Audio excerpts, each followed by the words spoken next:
कश्मीर के हवाले से इंडिया पे बात करेंगे, इंटरनेशनल कि कश्मीर को आज़ाद करो, तो हम सिप्रस पे बात करते हैं कि हम स्ट्रॉन्ग हैं कश्मीर के इशू के बारे में। तो जी हाँ, वो स्ट्रॉन्ग हैं क्योंकि पाकिस्तान से तो अपने ये वाले सूबे ही नहीं संभल रहे, तो वो तो उसके बारे में बात करता ही नहीं, क्योंकि फ़िलहाल तो वो वैसे भी मांगा तांगा में ही मसरूफ़ है।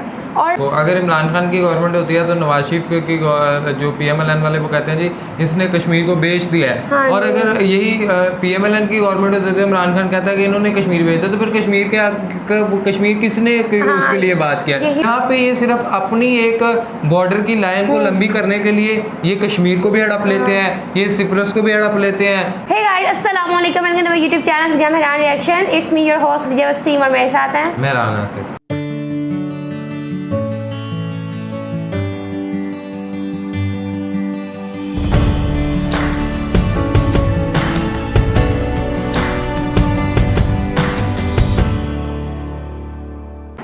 नाज़रीन, जयशंकर जो हैं, डॉक्टर जयशंकर इंडियन के फॉरेन मिनिस्टर हैं, वो विदेश मंत्री हैं। उन्होंने अभी तुर्की के जो अपने अपोनेंट थे, अपने डेजिग्नेशन के जो तुर्की के फॉरेन मिनिस्टर थे, उन्होंने कह दिया जी कि अगर आप कश्मीर के हवाले से इंडिया पे बात करेंगे, इंटरनेशनल कि कश्मीर को आज़ाद करो, तो हम सिप्रस पे बात कर देंगे। अब सिप्रस और कश्मीर में कितनी ज़्यादा मुमासलत है, ये कितना ज़्यादा है, और सिप्रस का इशू एक्चुअल में क्या है, और तुर्की की नज़र में कश्मीर का इशू क्या है। अब तुर्की और इंडिया आपस में आमने सामने आ गए हैं कश्मीर और सिप्रस के हवाले से। तो आज की इस वीडियो में हम आपको वो बताएंगे। वीडियो का लिंक आपको डिस्क्रिप्शन में मिल जाएगा, लेकिन साथ साथ अगर आपने हमारा चैनल नहीं सब्सक्राइब तो लाजमी सब्सक्राइब करें, बेल आइकन को लाजमी प्रेस करें। चलते हैं जी, देखते हैं। प्रशांत धवन, अगर टर्की बार बार कश्मीर का मुद्दा उठाएगा तो हम साइप्रस का मुद्दा उठाएंगे, और कश्मीर के मुद्दे में भारत का स्टांस बहुत स्ट्रांग है, साइप्रस के मुद्दे में टर्की बहुत कमजोर है। यहाँ पर आप देख पाओगे रिसेंटली जयशंकर साहब ने डायरेक्टली टर्की के जो काउंटर पार्ट है, मतलब कि टर्की के जो विदेश मंत्री है, डायरेक्टली इनके सामने साइप्रस का मुद्दा डिस्कस किया। ना ये मैटर करता है, क्योंकि ऐसा नहीं है कि हम देखिए बस साइप्रस के प्रधानमंत्री या फिर विदेश मंत्री से मिले, कहा कि हम आपको सपोर्ट करेंगे।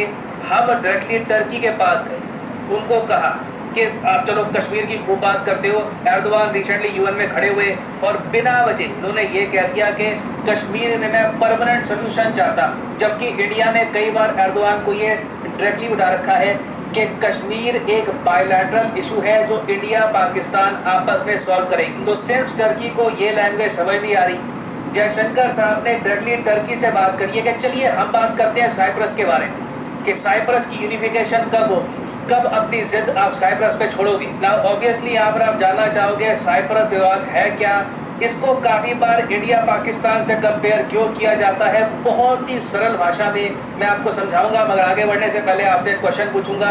क्वेश्चन यहाँ पर यह है कि जी कजाकिस्तान ने फिर से अपनी कैपिटल का नाम चेंज कर लिया है। आपको बताना है कि कजाकिस्तान का जो कैपिटल है ये कौन सा शहर बन चुका है। ये है यहाँ पे आपकी ऑप्शन, हेरात, खरकिव, नूर सुल्तान या फिर अस्ताना। बहुत टॉपिक ये न्यूज़ में है, कमेंट सेक्शन में सब लोग करो आंसर, सही आंसर आपको मिलेगा वीडियो के अंत में। अच्छा, मैंने देखा था कि बहुत टाइम पहले जब मैं कभी नेटो पर वीडियो बनाता था तो लोग एक काफ़ी इनोसेंट सवाल पूछते थे कि सर अगर मान लीजिए दो नेटो कंट्रीज आपस में लड़ पड़ी तो क्या होगा, क्योंकि नेटो का तो सिद्धांत है ना कि एक नेटो कंट्री पे अटैक तो आर्टिकल 5 हो जाएगा एक्टिवेट, तो मतलब कि सारे जो नेटो कंट्रीज हैं मिलकर उस कंट्री को डिफेंड करेंगे। तो एक बहुत ही इंटरेस्टिंग बात मैं आपको बताता हूँ। 1974 ये वो साल था जब दो नेटो देश ग्रीस और टर्की ऑलमोस्ट एक दूसरे पर वॉर करने वाले थे। और देखिए यहाँ पर सिनेरियो ये होता, अगर टर्की पहले अटैक करता ग्रीस पर तो सारे नेटो कंट्रीज मिलकर पिटाई करते टर्की की, क्योंकि नेटो एक ऑफेंसिव ग्रुप नहीं है, ये एक डिफेंसिव ग्रुप है। तो जो भी यहाँ पर मेंबर पहले अटैक इनिशिएट करेगा उसको माना जाएगा अग्रेसर, और उस पर बाकी कंट्रीज मिलकर अटैक करेंगी। अब यहाँ पर आप कहोगे मगर ऐसा हुआ भी क्यों था। 1974 में क्या हो गया कि नेटो अचानक से कमज़ोर दिखने लग गया, और ग्रीस और टर्की जिन्होंने नेटो को ज्वाइन किया था 1952 में, इन्होंने एक दूसरे पर ऑलमोस्ट मैं कहूँगा वॉर ही डिक्लेयर कर दी थी। वेल, ये सारी कहानी स्टार्ट होती है ऑटोमन एम्पायर से। यहाँ पर आप देख पाओगे वर्ल्ड मैप में ये आपके सामने है ऑटोमन एम्पायर, जिसका वैसे सर्वनाश हो गया था वर्ल्ड वॉर 1 के एंड में, मगर ऑटोमन एम्पायर अपनी पीक पर इतना बड़ा था। अब ओटोमन एम्पायर को आप अगर देखोगे तो आपको दिखेगा बीच में यहाँ पे है टर्की, और टर्की के साउथ में आपको एक टापू दिखेगा। ये जो टापू आपको दिख रहा है ना, ये है साइप्रस का टापू। ये टापू ऑटोमन एम्पायर के अंडर था, मगर उससे पहले आप अगर देखो तो ये आइलैंड था ग्रीस के अंडर। तो आधे लोग इस टापू पर मुसलमान थे टर्किक ओरिजिन के, आधे लोग यहाँ पर क्रिश्चियन थे ग्रीक ओरिजिन के। जब वर्ल्ड वॉर 1 का अंत हुआ, ऑटोमन एम्पायर का विनाश हो गया, यूके वर्ल्ड वॉर 1 जीत गया, यूके ने इस टापू पे कब्जा कर लिया और इस टापू को बना लिया अपनी कॉलोनी। और यहाँ पर आप देख सकते हैं 1914 में Cyprus annexed by Britain after more than 300 years of Ottoman rule. उसके बाद ऑब्वियसली साइप्रस के लोगों ने कोशिश करी कि उनको आज़ादी मिले, ब्रिटेन इनका देश छोड़ के जाए, मगर ब्रिटेन ने यहाँ पर एक बहुत ज़्यादा क्लेवर चाल चली। ब्रिटेन ने कहा कि चलो ठीक है, साइप्रस के लोगों को आज़ादी तो चाहिए ना, ठीक है हम आज़ादी दे देंगे, मगर ब्रिटेन आज़ादी के साथ साथ इस टापू में बंटवारा भी डालने वाला था। ब्रिटेन ने क्या किया, चुपके से आराम आराम से जो यहाँ पे मुस्लिम और क्रिश्चियन यहाँ पे कम्युनिटीज़ थी, इनमें डिफरेंसेस प्रमोट करने स्टार्ट कर दिए। और इवेंचुअली क्या हुआ, यहाँ पर दंगे होने शुरू हो गए। साइप्रस रिलीजन के आधार पर बढ़ गया। जो यहाँ पर ग्रीक क्रिश्चियन थे ये साउथ की साइड चले गए, इस साइड जो मुसलमान टर्क थे वो नॉर्थ में चले गए। और फिर यहाँ पर 1960 में ब्रिटेन ने इस टापू को बिल्कुल बटा हुआ छोड़ दिया और कहा कि देखिए यहाँ पे तो बहुत प्रॉब्लम हो रही है, बहुत टेंशन है, हम इसका पार्ट नहीं बनना चाहते। और फिर सिचुएशन को कंट्रोल यहाँ पर किया नहीं गया। इवेंचुअली टर्की ने जो नॉर्थ में यहाँ पर रह रहे थे मुसलमान, उनका सपोर्ट करना स्टार्ट कर दिया। ग्रीस ने साउथ में जो यहाँ पे क्रिश्चियन रह रहे थे उनका सपोर्ट करना स्टार्ट कर दिया और यहीं से साइप्रस का बंटवारा स्टार्ट हो गया। नॉर्थ का जो एरिया था यहाँ पर ये बन गया नॉर्थ साइप्रस, साउथ का जो एरिया है ये बन गया south Cyprus. Actually south Cyprus हम यूजुअली कहते हैं समझने के लिए, मगर जो साउथ का एरिया है ये एक्चुअल रियल साइप्रस है। और 1974 में टर्की ने अपनी सेना भी यहाँ पर भेज दी। टर्की ने कोशिश करी इस पूरे इलाके को कब्जाने की। ग्रीस ने वार्निंग दी कि अगर टर्की पीछे नहीं हटा तो यहाँ पे वॉर स्टार्ट हो जाएगी और इवेंचुअली यूएन को बीच में आना पड़ा। और फिर जाकर हम देख रहे हैं तब से लेकर अब तक एक स्टेटस को बना हुआ है। ये खूबसूरत टापू जो टूरिस्ट के लिए एक बहुत ही अच्छी डेस्टिनेशन बन सकता था, एक रिलीजियस स्ट्रगल से गुजर रहा है। जहाँ पर नॉर्थ का जो पार्ट है इसको टर्की चाहता है कि अलग सेपरेट कंट्री बना दे नॉर्थ साइप्रस के नाम से, मगर जो साउथ के लोग हैं वो चाहते हैं कि पूरा आइलैंड इकट्ठा आ जाए और इस आइलैंड की यूनिफिकेशन हो जाए। तो टर्की के लिए वर्स्ट केस सिनेरियो क्या है? टर्की के लिए वर्स्ट केस सिनेरियो है कि साइप्रस एक सिंगल कंट्री बन जाए। टर्की चाहता है कि यहाँ पे बंटवारा बना रहे और जो यहाँ पे टर्किक एथनिसिटी के साइप्रस के लोग हैं ये खुद का एक देश बना ले जिस पर टर्की का बहुत ही बड़ा इन्फ्लुएंस रहेगा। तो अब आप यहाँ पर समझ गए टर्की को दर्द कहाँ पे होता है, कि दुखती लफ्ज़ क्या है कि सीधा अगर कोई ये बोल दे कि साइप्रस पे सॉवरेनिटी टेरिटोरियल इंटेग्रिटी पर फोकस करना चाहिए, टर्की गुस्सा हो जाता है। और इंडिया और ग्रीस इस मामले में आप समझ सकते हैं, ग्रीस भी चाहेगा कि साइप्रस का बंटवारा ना हो, साइप्रस एक सिंगल जो कंट्री है बना रहे। तो इंडिया ग्रीस के साथ मिलकर काफ़ी बार कह चुका है कि साइप्रस की यूनिफिकेशन होनी चाहिए। जो टर्की कर रहा है साइप्रस में ये गलत है। इंडिया यूएस दोनों नॉर्थ साइप्रस जो है जिसको टर्की प्रमोट करता है एज ए कंट्री, इसको एक्सेप्ट नहीं करते। पाकिस्तान थोड़ा बहुत तो उसको प्रमोट करता है, मगर पाकिस्तान ने भी अभी नॉर्थ साइप्रस को एक्सेप्ट नहीं किया। पॉसिबिलिटी है इन द फ्यूचर कि पाकिस्तान नॉर्थ साइप्रस को एज ए कंट्री मान ले। और अगर आप सोच रहे हैं कि भारत का जो ये सपोर्ट है साइप्रस की तरफ, ये साइप्रस के लोग नोटिस भी करते होंगे, टर्की के लोग नोटिस भी करते होंगे, अच्छे से नोटिस करते हैं। यहाँ पे मैं आपको दिखा रहा हूँ साइप्रस का न्यूज़ पोर्टल, ये यहाँ पे इस टाइप के आर्टिकल आते हैं। जब भी इंडिया का एम्बेसडर भी, इंडिया के जो हाई कमिश्नर हैं, ये भी जब कह देते हैं ना कि हमारा अनवेवरिंग सपोर्ट रहेगा साइप्रस के प्रति, ये लोग फील करते हैं कि इंडिया एक बड़ी पावर इनके पीछे है। इंडिया, यूएस, यूरोपियन यूनियन, उसके अलावा नेटो की ज़्यादातर कंट्रीज, सब लोग चाहते हैं कि साइप्रस आइलैंड का बंटवारा ना हो जाए, यहाँ पर यूनिफिकेशन हो। तो इसलिए जयशंकर साहब रिसेंटली जो मिले हैं टर्की से, बात यहाँ पर करी है साइप्रस के इशू के बारे में। इन्होंने सीधा सीधा कह दिया होगा कि इवेंचुअली देखिए पुराने जो भी मनमुटाव थे उसको छोड़िए, दोनों साइड्स को इकट्ठा लाइए और ये जो आपने नॉर्थ साइप्रस की जिद पकड़ रखी है ये छोड़िए। तो देखो टर्की की ओवरऑल ग्रैंड पॉलिसी हर जगह यही है, बंटवारे करो, बांट दो, मतलब लोगों को अलग करो। इंडिया की पॉलिसी, ग्रीस की पॉलिसी यही है कि लोगों को मर्ज करो, लोगों को इकट्ठा लेके आओ। तो इंडिया का मैं कहूँगा बहुत अच्छा मूव है।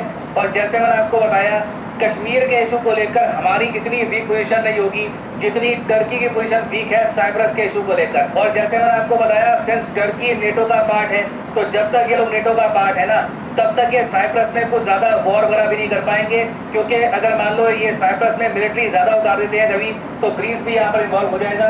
उस केस में देखिए नेटो नोटिस करेगा टर्की के एक्शंस को कि क्या टर्की ग्रीस पर अटैक करता है नहीं करता। तो टर्की के पास ज़्यादा ऑप्शंस इस पर्टिकुलर केस में है नहीं।